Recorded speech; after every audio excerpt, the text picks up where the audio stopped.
Pilipinas, bibigyan nila tayo ng mamantikang lumpia at balot na di ka nais-nais. Kailangan kong manatili ng isang linggo sa isang lugar na puno ng dampa at maalikabok na kalsada. Ito ang mga salita ng mga estudyante ng isang pribadong elite school sa Canada bago ang kanilang biyahe. Gayunpaman, pagkalipas lamang ng 3 araw, ang mga mensaheng ipinadala nila sa kanilang mga magulang ay ganap na nagbago. Ma, gusto kong mag-apply para sa residensya sa Pilipinas. Ano ba talaga ang nangyari? Ang video na ito ay isang kwentong binuo batay sa tunay na pangyayari. Mag-subscribe at mag-like para suportahan ang ganitong uri ng nilalaman. Ang St. Mary's Academy ay ang pinakaprestihiyosong pribadong paaralan sa Toronto, Canada. Ang taunang matrikula ay nagkakahalaga ng milyong, mahigit 1 milyong piso. 20 estudyante mula sa grade 11 ng paaralang ito ang nagplano ng kanilang graduation trip. Orihinal na ang plano ay isang tour sa Paris at Roma. Ilang buwan nang naghahanda ang mga estudyante ng kanilang mga larawan para sa Instagram sa harap ng Louvre Museum. Akala rin ng mga magulang na ito ay magiging cultural trip sa Europa, ngunit 2 linggo bago ang alis ay may dumating na hindi inaasahang balita. Dahil sa isang security alert sa Europa, ang destinasyon ay nagbago patungong Pilipinas, naging magulo ang silid-aralan. Isang estudyanteng nagngangalang Jessica ang pumalo sa kanyang mesa habang sumisigaw. Sinabi niya na mas gugustuhin niyang manatili sa bahay kaysa pumunta sa isang bansa na itinuturing niyang mababa. Umiyak si Emily, sinasabing nasasayang ang matrikula ng kanyang mga magulang. Ang pinakamasama ay ang reaksyon ni Sarah. Ipinahayag niya sa harap ng buong klase na wala siyang kakainin. Aniya, ang pagkaing Pilipino ay puro lang mantika at sobrang tamis na makakasama sa kanya.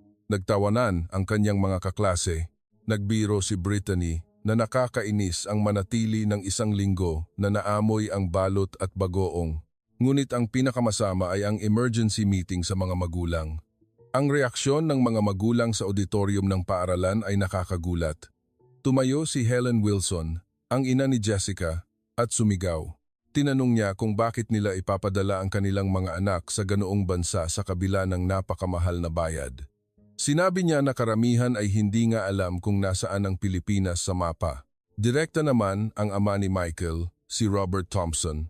Sinabi niya na sa Pilipinas ay puro lang kawalan ng seguridad at walang matututunan ang kanilang mga anak.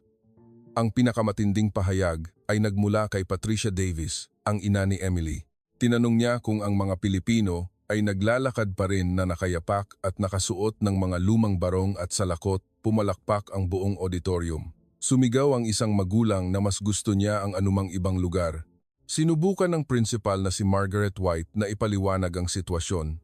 Sinabi niya na ang Pilipinas ay isang matatag na ekonomiya at may libu-libong taong kultura, ngunit walang nakinig sa kanya. May isang magulang na sumingit. Sinasabing ito ay isang bansa lang na pinagkukuhanan ng mga manggagawa. Sa huli, 7 sa 20 estudyante ang umatras sa biyahe. Ang natitirang 13 ay nagpasya na pumunta ng ayaw sa loob. Kinagabihan bago ang alis, ang atmosfera ay parang libing. Bumuntong hininga si Sarah na sinasabing siguradong walang mabilis na internet. Nag-alala si Emily kung ano ang sasabihin sa kanyang mga followers sa Instagram. Aniya, pagtatawanan siya ng lahat dahil pupunta siya sa Pilipinas. Ang pinakanakakatawa ay si Brittany. Bago umalis, umorder siya online ng isang kit ng gamot sa tiyan. Natatakot siyang magkasakit sa pagkain ng mga pagkaing kalye. Sa airport, ang mga mukha ng mga magulang ay puno ng pag-aalala. Sinabihan ng ina ni Jessica na manatili lang sa hotel.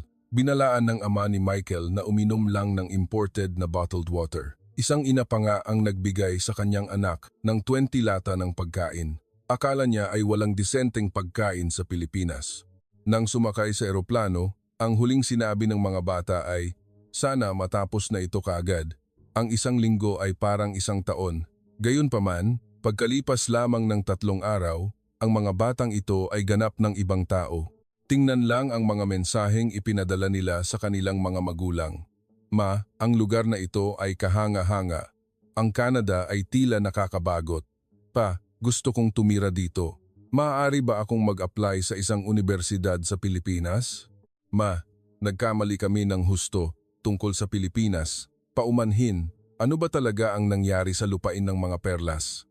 Matapos ang mahabang flight, lumapag sila sa Ninoy Aquino International Airport, NAIA, sa Maynila. Ang unang pagkabigla na kanilang natanggap ay hindi inaasahan. Tag-init at mainit, ngunit hindi ito ang desyerto na kanilang inakala. Paglabas nila ng terminal, nakita nila ang isang moderno at masiglang lungsod. Inasahan nilang makakita ng mga kubo at alikabok, ngunit nakita nila ang matatayog na skyscraper sa lugar ng Bonifacio Global City. Tinanggal ni Emily ang kanyang salamin sa mata at tinawagan ang kanyang mga kaibigan, nagulat. Hindi nila inakala na ang lungsod ng Maynila ay napakalaki at luntian sa airport sa Canada. Kung mawawala ka, matagal bago makahanap ng tulong. Ngunit dito, sinalubong sila ng mga kawani ng airport na may di karaniwang init ng pagtanggap. Nagtanong si Professor Johnson tungkol sa banyo.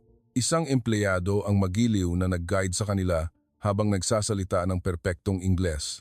Sinubukan pa nitong magsalita ng ilang salita sa French nang makita ang kanilang mga pasaporte. Sa Canada, ang imigrasyon ay maaaring tumagal ng ilang oras. Dito, mabilis at maayos ang mga proseso dahil sa teknolohiya. Sumigaw si Brittany sa kanyang mga kaibigan, tinatanong kung totoo ba ito, mabilis ang libreng wifi at may mga charging station sa lahat ng dako. Nagkomento si Sarah na sa kanilang airport ay laging hirap siyang mag-charge ng kanyang cellphone. Ang koneksyon ng airport sa lungsod ay isa pang sorpresa. Sumakay sila sa ligtas at malinis na transportasyon. Sa Canada, napakamahal ng taxi papuntang airport.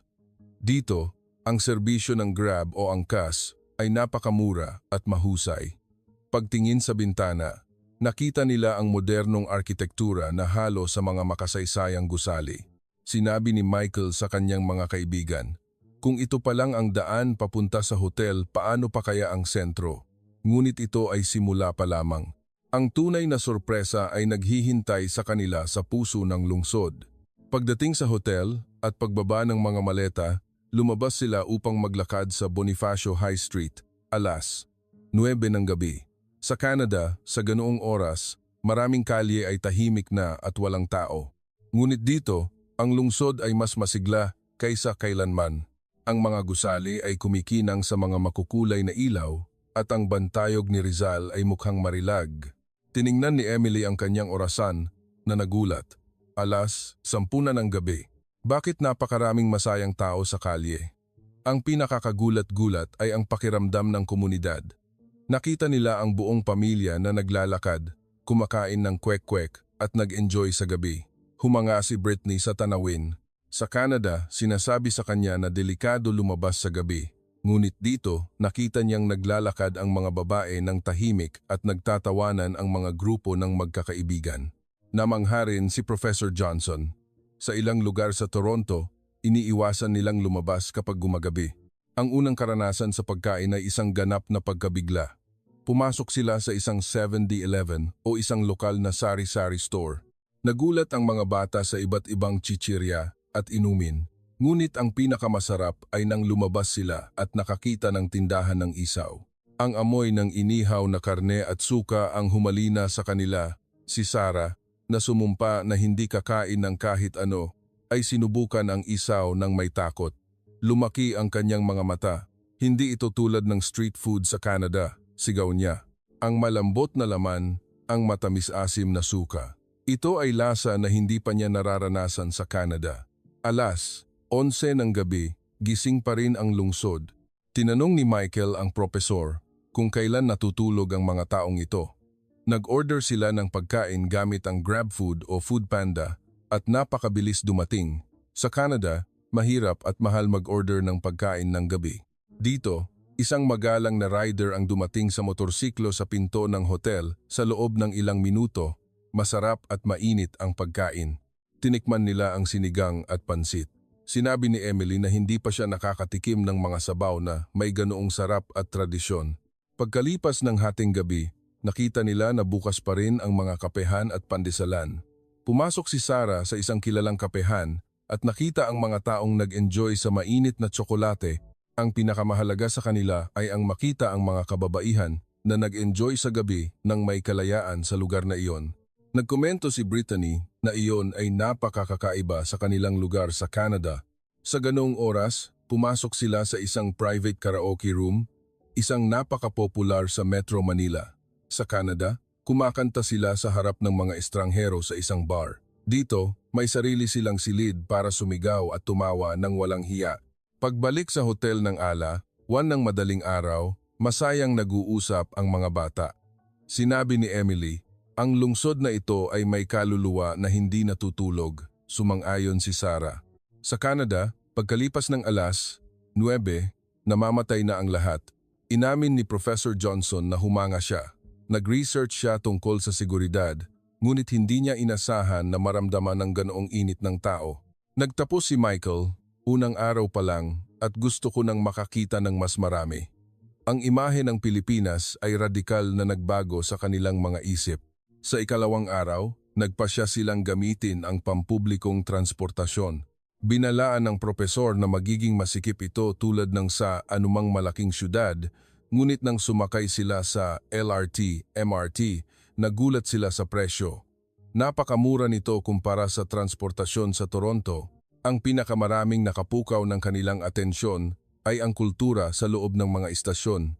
Ang ilang istasyon ay may mga art exhibition, mural, at maging mga display ng mga sinaunang gamit. Sumigaw si Sarah sa kanyang mga kaibigan, may museo sa loob ng LRT. Nag-download si Brittany ng app at nakita niyang kumonekta ang network sa buong lungsod. Sa Toronto, minsan limitado ang transportasyon. Dito, makakapunta sila kahit saan sa halagang ilang piso. Pagkasakay sa bagon, nakita nila ang kabaitan ng mga tao. Agad na ibinigay ng isang binata ang upuan sa isang matandang babae sa kanilang bansa. Minsan nagpapanggap ang mga tao na hindi nakakakita para hindi tumayo. Ipinaliwanag ni Professor Johnson na obserbahan nila ang pagpapahalaga sa pamilya ng mga Pilipino, ang paggalang sa mga nakatatanda ay kitang-kita. Napansin din nila ang mga coach na eksklusibo para sa mga kababaihan at bata. Nagkomento si Brittany na ito ay isang magandang panukala para sa seguridad at paggalang. Bagamat maraming tao, gumagana ang sistema at dinadala sila sa kanilang patutunguhan, maganda rin ang koneksyon sa internet sa mga istasyon.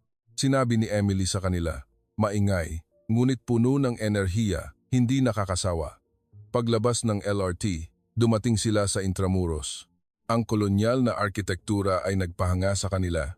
Sinabi ni Michael na hindi niya alam na ang Pilipinas ay mayroong ganoong kaluma at kagandang gusali. Inamin ni Brittany na moderno ang Canada, ngunit kulang ito sa malalim na kasaysayan. Naging tapat si Emily. Sabi ng mga magulang ko ay atrasado raw ang bansa, ngunit tingnan mo ang mga palasyong ito. Sinabi ni Professor Johnson na bilang guro ay marami siyang natutunan. Hindi pa siya nakakita ng ganoong ka-fascinating na pinaghalong kultura ng Katutubo at Espanyol. Ngunit ang tunay na epekto ay darating sa formal na pagkain. Sa ikatlong araw, pumunta sila sa isang tradisyonal na restaurant ng Pilipino. Pinili ng professor ang isang lugar na may authentic na pagkain, hindi pang turista. Patuloy na sinasabi ni Sarah na hindi siya kakain ng mga kakaibang pagkain, ngunit pagpasok, ang lugar ay maganda, puno ng kulay at may malambing na musika. Ang mga waiter ay trinato sila na parang hari at reyna. Ipinaliwanag nila ang bawat putahe ng may pasensya at pagmamalaki. Nang dumating ang mga plato sa mesa, natigilan ang mga bata. Ang adobo, sinigang, lechon kawali na bagong luto, hindi lang basta pagkain, kundi mga obra maestra. Tinanong ni Brittany kung libre ang cropek o chicharon. Hindi siya makapaniwala na ito ay courtesy ng bahay. Sa Canada, singilin ka pati sa tubig. Tinikman ni Emily ang adobo at muntik nang umiyak sa tuwa. May tamis at asim. Napakasarap, bulong niya. Si Sarah, nagalit sa lahat, ay sinubukan ang kare-kare. Sinabi niya na ito ang pinakamalambot na karne na nakain niya sa kanyang buhay. Natuto si Michael kung paano gumawa ng sarili niyang lumpia at nagustuhan niya ang karanasan. Ang pinakakagulat-gulat ay ang bill. Kumain sila na parang hari at reyna na 13 tao at ang bill ay napakamakatwiran. Sa Canada, isang hapunan na ganoon ang halaga ay magiging triple. Binigyang diin ni Professor Johnson ang mahusay na kalidad at presyo. Kinagabihan, nag-order ulit sila ng hapunan sa hotel. Sa pagkakataong ito, tinikman nila ang bibingka at puto bumbong. Ang matamis at malinamnam na lasa ng bigas ang bumihag sa kanila. Sinabi ni Sarah sa kanyang mga kaibigan na ang pagkain sa Canada ay napaka-insipid. Dito, bawat subo ay isang pista, sabi niya. Sa kwarto ng hotel, nagbago ang usapan. Sinabi ni Michael, hindi ko alam na napaka-komplikado pala ng gastronomy ng Pilipinas. Kinilala ni Brittany, akala ko puro lang pansit at adobo ang kinakain nila. Napakalaki pala ng pagkakamali ko. Nagkumpisal si Sarah na nagpadala siya ng mga larawan sa kanyang mga magulang, sinasabing ang pagkain ay gourmet. Sinabi ni Emily, para sa pagkain pa lang, sulit na mabuhay dito. Sa ika-4 na araw, pumunta sila sa Luneta Park. Hapon na, ngunit puno pa rin ng buhay ang parke. Binalaan ng propesor ang pag-iingat gaya ng dati, ngunit pagdating nila, nakita nila ang isang mahiwagang tanawin, mga pamilya na naglalakad, mga batang naglalaro, mga nagtitinda ng lobo at dirty ice cream. Hindi ito isang madilim at mapanganib na lugar. Ito ang baga ng lungsod. Nagkomento si Emily, sa Canada, ang mga parke sa gabi ay walang tao at nakakatakot. Dito, may buhay sa lahat ng oras. Nakita nila ang mga babae na nagjo-jogging at nag-eehersisyo. Hindi makapaniwala si Brittany na napakaraming aktibidad sa ganoong oras. Ang ilaw at presensya ng tourist police ang nagbigay sa kanila ng seguridad. Ang pinakamahalaga sa kanila ay ang katapatan sa isang sandali. Nahulog ni Michael ang P200 niya nang hindi niya namamalayan. Isang matandang nagtitinda ng kakanin ang tumakbo upang ibalik ito. Tinanong ni Michael kung bakit niya ginawa iyon. Ngumiti ang matanda at sinabi, ang hindi sa akin bata. Nagkatinginan ang mga estudyante. Sa mga malalaking syudad sa Canada, kung may mahuhulog sa iyo, mawawala na iyon. Ang kilos na iyon ng katapatan at pagpapahalaga ang nagmarka ng malalim sa kanila. Pagbalik sa hotel, sinabi ni Brittany, ang Pilipinas ay hindi tulad ng ipinipinta sa balita. Maraming mabubuti at masisipag na tao sa lahat ng dako. Nagpadala si Sarah ng mensahe sa kanyang mga magulang. Ang lugar na ito ay mas mainit at mas makatao kaysa sa aming syudad. Sinabi ni Michael, ang mga prekonsepto ko ay walang silbi. Isa itong napakagandang bansa. Inamin din ni Professor Johnson na muli niyang sinusuri ang lahat ng kanyang nalalaman. Sa ika-5 araw, sa almusal, puro kagalakan ang atmosfera. Ang mga malungkot na mukha ng unang araw ay nawala na. Ikinuwento ni Emily na hindi naniniwala ang kanyang mga magulang nang sabihin niya ang mga kahanga-hangang bagay tungkol sa Pilipinas. Akala nila ay nag-exaggerate siya. Sinabi ni Sarah na nagduda ang kanyang ina kung totoo ang mga larawan ng pagkain. Sa araw na iyon, namili sila sa isang mall sa Bonifacio Global City. Nagulat sila sa mga luxury store at sa disenyo. Nagulat si Brittany sa serbisyo ng customer sa mga tindahan ng makeup. Ang mga empleyado ay mapagmahal at matulungin, isang bagay na hindi laging nakikita sa Hilaga. Nakita ni Michael ang teknolohiya at ang presyo ng mga electronics.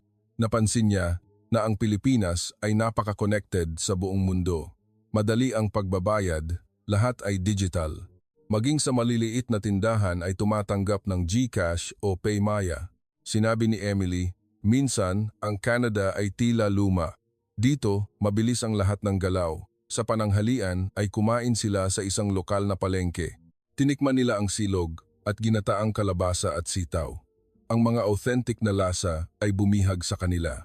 Sinabi ni Sarah, ang street food dito ay mas masarap pa kaysa sa mga mamahaling restaurant doon. Sa hapon, pumunta sila sa isang kapehan sa BGC.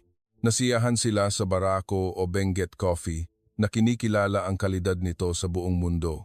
Kinagabihan, nagkaroon sila ng huling pagpupulong sa lobby. Tinanong ng propesor kung ano na ang kanilang iniisip ngayon. Si Emily ang unang nagsalita. Sa totoo lang, ayaw kong pumunta rito. Ngunit ngayon ay ayaw ko nang umalis. Kabaligtaran ito ng inakala ko. Inamin ni Sarah na mali ang kanyang mga magulang sa pagtawag sa Pilipinas na isang atrasadong bansa. Sa kultura, init ng pagtanggap at lasa, talagang mas mahusay sila kaysa sa amin, sabi ni Brittany. Binigyang diin niya ang kasiyahan sa buhay ng mga Pilipino. Doon, nabubuhay kami para magtrabaho. Dito, nagtatrabaho sila para mabuhay at mag-enjoy, pagmuni-muni niya. Sinabi ni Michael sa kanyang mga kaibigan, "Napansin niyo ba, naging Pilipino na tayo. Nagtawanan ng lahat. Gumagamit na sila ng mga salitang Filipino. Gustong-gusto na nila ang maanghang at bumabati ng beso sa pisngi." Sinabi ni Sarah na maghahanap siya ng authentic na restaurant ng Pilipino pagbalik. Gusto ni Brittany na matuto ng Tagalog ng seryoso. Iminungkahi ni Michael na bumalik sa susunod na taon sa sarili nilang gastos.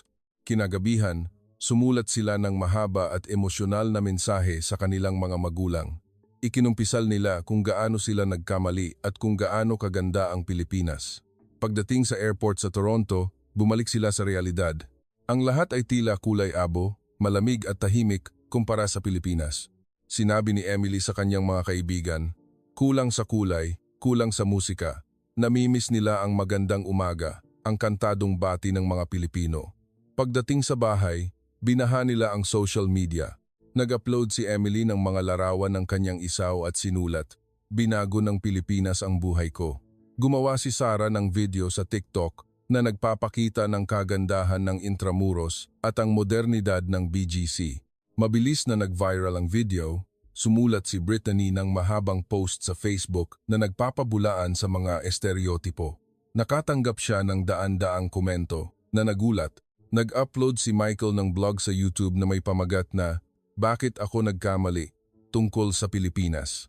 Ipinakita niya ang infrastruktura, pagkain at lalo na ang mga tao. Naging malakas ang reaksyon. Ang mga magulang, nang makita ang mga ebidensya, ay nagsimulang magduda sa kanilang mga prekonsepto. Ang ina ni Jessica, nang makita ang mga larawan, ay nagsabi na marahil ay nagkamali siya. Binanggit pa niya na gusto niyang bisitahin ang mga dalampasigan ng Pilipinas. Hinanap ng ina ni Emily ang pinakamagaling na restaurant ng Pilipino sa siyudad para subukan.